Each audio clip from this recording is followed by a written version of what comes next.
Profesor Gocja, ka ndryshuar perceptimi I qytetarëve? Çfarë ndjeni ju nga brenda protestës, në raport me protestën, në raport me reagimin qytetar, në raport me atë mitin e pathyeshmërisë së domeneve të qeverisë në raport me autoritetin e saj për shkak të votave, që nuk I del njëri kundër, që deri tani është tallur me protestat që bënte opozita, po ndërkohë tani kemi një dimension tjetër? Po, mendoj që ka ndodhur një ndryshim, do thoja, shpirtëror jashtëzakonshëm, por që nuk ka ndodhur tani.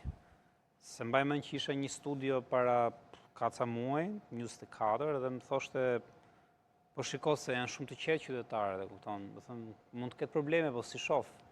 Dhe I thash, shiko, edhe në sociologji edhe në ato shkenca që merren me njeriun dhe me njeriun në sjellje kolektive, dihet që ndryshimet e mëdha ndodhin qetësi. Se kujtojmë ne se tani shqiptarët u emancipuan në protestë. Emancipimi garantoi që ka 35 vjet që zgjat.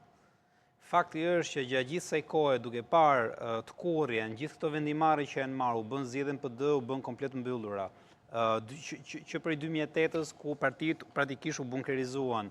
Gjithë këto vendimarrje që janë përjashtuar, se qytetari është praktikisht ose një rrogtar në rastin më të mirë dhe s'ka asgjë, s'futet dot në asete, nuk ka mundësi me investu, nuk ka mundësi qytetari si kapilar, po them, mund të futet në ekonominë kombëtare, ka të pamundur.